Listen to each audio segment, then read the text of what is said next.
बिहार लोक सेवा आयोग की 70वीं प्रारंभिक परीक्षा को रद्द कराने की मांग को लेकर 13 दिनों से कैंडिडेट्स का धरना जारी है। सोमवार को कैंडिडेट्स के एक प्रतिनिधिमंडल ने मुख्य सचिव अमृत लाल मीणा से मुलाकात की है। मुख्य सचिव से मिलने के बाद अभ्यर्थियों ने कहा कि हमने अपनी मांग सीएस के सामने रखी है। उन्होंने कहा कि जो उचित कार्रवाई होगी वो की जाएगी। वहीं आंदोलन को लेकर कैंडिडेट्स ने कहा कि जब तक री एग्जाम की घोषणा नहीं हो जाती उनका प्रदर्शन रुकने वाला नहीं है। इधर अभ्यर्थियों के समर्थन में लेफ्ट और आरजेडी ने आरा और दरभंगा में ट्रेनों को रोक लिया। छात्र संगठनों के कार्यकर्ताओं ने इंजन पर खड़े होकर सरकार के खिलाफ जमकर नारेबाजी की और री एग्जाम की मांग की। अब आपको कुछ अभ्यर्थियों को सुनाते हैं जो लगातार नीतीश सरकार पर हमला बोल रहे हैं। सरकार अपना वर्डिक्ट सुना चुकी है। पहले हम लोग को भ्रम में रखा गया कि नॉर्मलाइजेशन को लेकर के बोली कि नॉर्मलाइजेशन का तो ऐसा कोई प्रावधान हम जिक्र ही नहीं किए थे। तो जब जिक्र नहीं किए थे तो इतना सारा पेपर 2-3 पेपर रखने का और प्लस आपको 1 दिन में 2 शिफ्ट में एग्जामिनेशन का क्या तुक था। अब आप खुद सोचिए, एक दिन में 2 शिफ्ट ले रहे हैं तो 2 शिफ्ट में 2 पेपर दीजिएगा ना। ऐसा नहीं ना कि पहला शिफ्ट दे करके दूसरा शिफ्ट में वही क्वेश्चन दे दीजिएगा।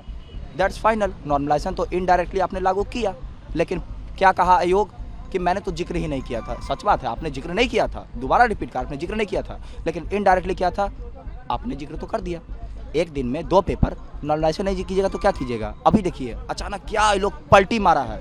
ठीक है, कल जो हम लोग चीफ सेक्रेटरी के पास सारा का सारा सबूत लेकर के गए हम लोग, उसके बाद ये लोग क्या स्ट्रैटेजी अपनाया है, हम लोग नॉर्मलाइजेशन नहीं करेंगे। क्या करेंगे भाई, हम लोग स्केलिंग कर देंगे। बच्चे ने अलग अलग 28 सेंटर का बोला है। कहीं ग्रुप में एग्जाम हो रहा है। क्या ग्रुप में एग्जाम हो रहा है कहीं पे आप रद्द नहीं करोगे है? कहीं पे गैलरी में बैठा के, ऑफिस में बैठा के, कहीं पे ठीक से चेकिंग नहीं हुआ है। सारा लिस्ट कल प्रेस कॉन्फ्रेंस में भी हम लोग बोले थे, तो बार बार दोहराने का ऊर्जा नहीं है। सॉफ्ट कॉपी में मीडिया वालों को दे दिया गया है, जो एक ग्रुप हम लोग बनाए हैं। तो री एग्जाम कराइए। क्या अब आशा तो है तभी है, निराशा होते तो उठ के चले गए होते। और बच्चे इतना डिटरमिन्ड है और उपद्रवी नहीं है। आज 15वां दिन है। उस दिन उतना बच्चे थे, किसी गाड़ी का शीशा तक नहीं कोई तोड़ा। अब शांति पूर्वक और सहज व्यक्ति किसको बोलेंगे, तो उपद्रवी बोल करके। लेकिन हाँ, बच्चों का हाथ और पैर जरूर टूटा। इतना शांति से होने के बाद वाटर कैनन और हाथ पैर तोड़े हैं इन भाई। इस बहन का आप दिखाते हैं, इस बहन का इंटरनल ब्लीडिंग हो रहा है और ये जीवन भर वो झेलेगी। ये सर को टेररिस्ट के तरह जो है अरेस्ट किया गया था। ये रमांशु सर है। आपको बता दें कि बीपीएससी कैंडिडेट्स की मांग है कि दोबारा से परीक्षा को कराया जाए और उसके बाद एक परीक्षा हो और एक ही रिजल्ट आए, ताकि सभी अभ्यर्थियों के साथ न्याय हो। तीसरी उनकी मांग है कि आयोग एक ही परीक्षा के लिए 2 बार परीक्षा कैसे ले सकता है, मेरिट लिस्ट कैसे बनेगी। और चौथी है 911 सेंटरों पर हो चुकी परीक्षा, 13 दिसंबर का प्रश्न पत्र और 4 जनवरी को एक सेंटर पर होने वाली परीक्षा का प्रश्न पत्र एक जैसे कैसा हो गया। 5वीं मांग की अगर बात करें तो अगर 4 जनवरी को होने वाली परीक्षा का प्रश्न पत्र पहले की परीक्षा के क्वेश्चन पेपर से आसान रहा तो बाकी छात्रों के साथ न्याय कैसे होगा, नहीं होगा। अब आपको बता देते हैं कि बीपीएससी कैंडिडेट्स की मांगों में मुख्य बिंदु क्या है। सबसे पहले बीपीएससी कैंडिडेट्स का अब भी कहना यही है कि बीपीएससी प्रारंभिक परीक्षा रद्द हो और दोबारा परीक्षा ली जाए।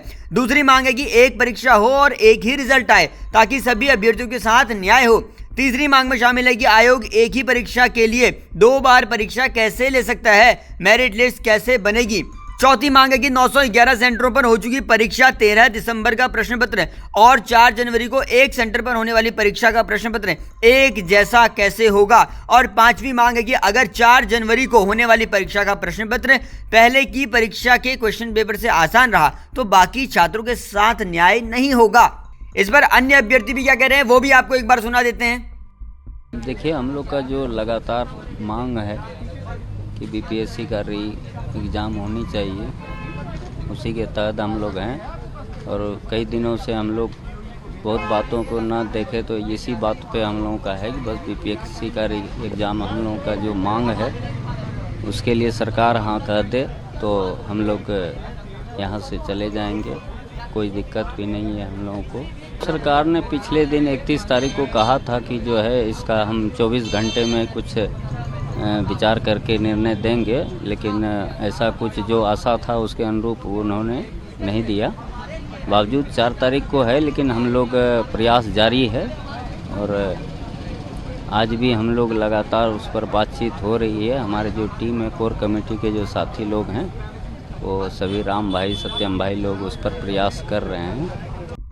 तो बीपीएससी का बवाल इस वक्त राष्ट्रीय लेवल का बवाल बन गया है। आप इस पर क्या कहते हैं, कमेंट बॉक्स में लिखकर बताइएगा। और देश और दुनिया की खबरों से जुड़े रहने के लिए आप देखते रहिए जनसत्ता।